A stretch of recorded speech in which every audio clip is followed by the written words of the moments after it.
Friends, आज हम लहसुन का अचार बनाने जा रहे हैं। जी हाँ, हम इसे लहसुन का अचार ही कहेंगे क्योंकि ये बहुत दिनों तक हम इसको स्टोर करके रख सकते हैं और ये ख़राब नहीं होगा। तो आज हम हरे पत्ते वाले लहसुन का अचार बनाने जा रहे हैं जो झटपट तरीके से बनेगा और बहुत ही कम सामान से मिलकर के बनेगा। तो ये जो सामान हमारे बहुत ही बेसिक सामान लगने वाले हैं जो सबके पास उपलब्ध होते हैं, उन्हीं में हम बनाएंगे और बहुत ही ऐसे तरीके से बनाएंगे जो हमारी माँ, दादी, नानी जिस तरीके से बनाया करती थी उसी तरीके से बनाएंगे। तो चलिए आइए देखते हैं कैसे बनता है हरे पत्ते के लहसुन का अचार। तो सबसे पहले लहसुन को हमने अच्छे से धो लिया है। धो करके इसके पत्ते को साफ कर लिया है। ये जो इनका आगे वाला ये पोर्शन है इसको हमें हटा देना है। इसका जो ऊपर का कवर है वो भी हमें हटा देना है। हमने ऑलरेडी हटा दिया है, लेकिन अगर किसी का दिखता है तो उसे हटा देना है। अब इसको हम रफली चॉप कर लेंगे। हमको रफली ही चॉप करना है, इसको फाइन चॉप नहीं करना है। तो हम सारे लहसुन के पत्ते को और लहसुन को, ये वाइट पोर्शन भी हमें डालना है, तो हम इसको पूरा रफली चॉप कर लेते हैं। तो फ्रेंड्स, अब आप देख सकते हैं कि हमने लहसुन को रफली चॉप कर लिया है। तो अब हम इसको किनारे कर देते हैं और यहाँ पर अब हमने हरी मिर्च और अदरक ले रखा है। फ्रेंड्स, हमने हरी मिर्च को, यहाँ पर हमने जो लहसुन लिया था वो लगभग 250 ग्राम है और हरी मिर्च 100 ग्राम है। तो आप हरी मिर्च आप चाहें तो घटा सकते हैं, बढ़ा सकते हैं, अपने टेस्ट के अकॉर्डिंग कर सकते हैं। तो हरी मिर्च को भी हमें क्या करना है कि इसकी डंठल को तोड़ लेना है। हरी मिर्च के डंठल को तोड़ करके हम इसको भी रफली चॉप कर लेंगे। तो हमने हरी मिर्च को भी रफली चॉप कर लिया है। अब हमने जो ये अदरक ले रखा है, इस अदरक को छील लेंगे और छीलने के बाद हम इसको कद्दूकस कर लेंगे। आप चाहें तो रफली चॉप करके इसको भी कूट सकते हैं, लेकिन हम मोटा मोटा इसको कद्दूकस कर लेंगे। फ्रेंड्स, आप देख सकते हैं कि हमने यहाँ पर हरी मिर्च को रफली चॉप कर लिया है और जो अदरक था उसको छील करके हमने मोटा मोटा ग्रेट कर लिया है। तो आप ये देख रहे होंगे कि हमने 3 ही मेन चीज़ ली है, लहसुन, अदरक और हरी मिर्च। इन्हीं 3 चीज़ों से ही मिला करके हम ये अचार, या आप इसे चटनी, जो भी कहना चाहें, बनाने वाले हैं। अब इसके बाद हमारा जो मेन चीज़ है वो है इस मसाला यानी स्पाइसेस। तो ये जो है हमने बहुत ही बेसिक मसाला लिया है। 1 टेबल स्पून हमने धनिया ले ली है, साबुत धनिया है। 1 टेबल स्पून हमने पीली सरसों ले रखी है और 1 छोटा चम्मच हमने जीरा ले लिया है, 1 छोटा चम्मच मेथी और 1 छोटा चम्मच हमने सौंफ लिया है। तो हम कढ़ाई को चढ़ा लेते हैं गैस पे और इस सारे मसाले को हमें बहुत ही हल्का सा ड्राई रोस्ट करना है।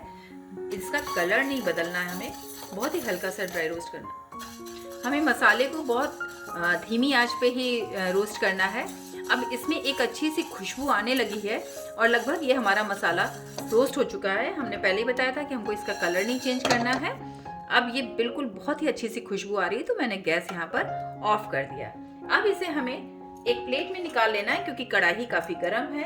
अगर कढ़ाई में छोड़ देंगे तो ये ज़्यादा रोस्ट हो जाएगा। तो हम इसको एक प्लेट में निकाल लेते हैं। अब इसे हमें ठंडा होने देना है। जब ठंडा हो जाएगा तो हम इसको बिल्कुल कोर्स यानी बिल्कुल दरदरा पीसेंगे। मिक्सी में पीस सकते हैं या आप खल में पीस सकते हैं, कैसे भी दरदरा ही इसको पीसना है। पहले हम इसे ठंडा होने देंगे। जब तक हमारा मसाला ठंडा होता है तब तक हम आगे का प्रोसेस कर लेते हैं। हमने जो लहसुन, अदरक और ये हरी मिर्च ली है, तो अदरक तो हमने ग्रेट कर लिया है। अगर आप उसको काट करके लेते हैं तो भी उसको भी इसमें डालना होगा, इसको कूटना होगा। अदरवाइज हम थोड़ा थोड़ा सा लहसुन इसमें डाल करके कूटेंगे। हमारा खल चूँकि ये छोटा सा है इसलिए हम थोड़ा थोड़ा डालेंगे। अगर आपका बड़ा है तो आप बड़ा ज़्यादा डाल सकते हैं। साथ में हम, अगर आप मिक्सी में इसको कूटना चाहते हैं तो बिल्कुल आप मिक्सी में भी, हमें बिल्कुल महीन नहीं करना है, पल्स पे चला करके इसको दरदरा ही रखना है, मोटा ही रखना है।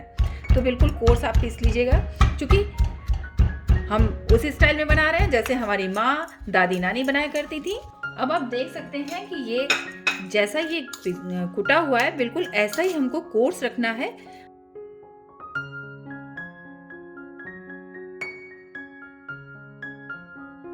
अब आप देख सकते हैं कि लहसुन को हमने मोटा मोटा कूट लिया है। आप इसको ऐसे ही कूट लेंगे, मिक्सी में भी चला सकते हैं आप, और चाहे तो खल में भी कूट सकते हैं।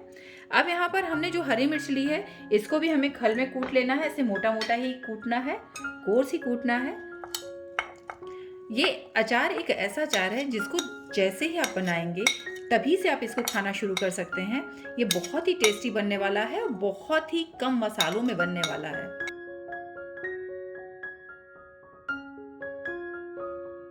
तो अब आप देख सकते हैं मिर्च को भी हमने ऐसे ही मोटा मोटा कूट लिया है, बस हमको इतना ही कूटना है। तो अब ये सारी चीज़ों को हम एक बर्तन में निकाल लेंगे।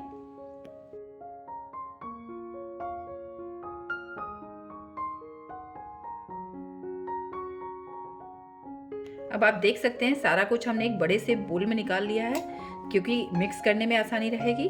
तो अब इसके आगे का प्रोसेस हमें ये करना है कि यहाँ पर हमने 1/4 कप मस्टर्ड ऑयल लिया है। इसको हमें बहुत अच्छे तरीके से गर्म करना है। तब तक गर्म करना है जब तक इसमें से बहुत अच्छे से धुआं ना निकलने लगे, यानी आप कह सकते हैं कि बिल्कुल बॉइलिंग पॉइंट तक हमको इसको जो है गर्म करना है।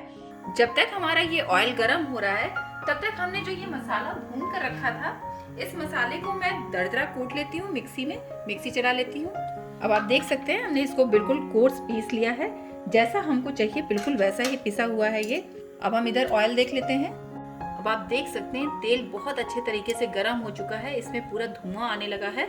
तो अब हम यहाँ पर गैस को ऑफ कर देंगे और अब हमें इस तेल को बिल्कुल ही ठंडा होने देना है। तो अब हम इसमें सबसे पहले क्या करते हैं कि जो हमने मसाला पीस रखा है ये हम डाल देंगे। ये हम 2 चम्मच भर करके डाल दे रहे हैं, इससे ज़्यादा हमको ज़रूरत नहीं होगी। यहाँ पर हमने 1 चम्मच अमचूर पाउडर ले रखा है, वो डाल दे रहे हैं। ये अजवाइन है और ये कलौंजी है। अजवाइन और कलौंजी को हमने भूना नहीं है, हमने कच्चा ही डाला है। ये आधा छोटा चम्मच हींग का है, हींग डाल दिया हमने।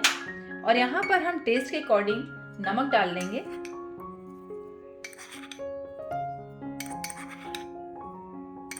अचार है तो नमक थोड़ा सा इसमें हमें ज़्यादा रखना होगा, क्योंकि जब ये एब्जॉर्ब करेगा तो नमक बिल्कुल सही हो जाएगा, इसमें इसके अंदर मिक्स हो जाएगा। तो अब हमने यहाँ पर वो सारे सामान डाल दिए जो हमें डालना है। अब हमें सिर्फ और सिर्फ तेल का इंतज़ार करना है। जैसे ही हमारा तेल ठंडा हो जाएगा हम इसमें उसको मिक्स कर देंगे। और यकीन मानिए ये तुरंत फुरंत बनने वाला अचार, तुरंत फुरंत से शुरू भी किया जा सकता है खाना।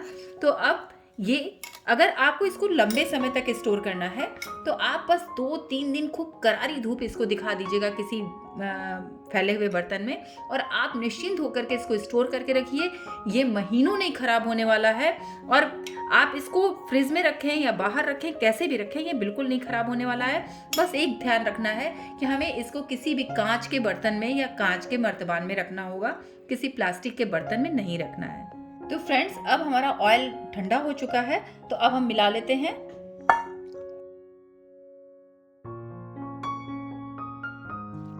आप देख सकते हैं कितने कम तेल में, कितने कम मसाले में ये अचार आपका बिल्कुल तैयार हो चुका है। आप इसको अभी से ही तुरंत से खाना शुरू कर सकते हैं और ये बहुत ही टेस्टी बनने वाला है। आप बिल्कुल इसको ट्राई करिएगा।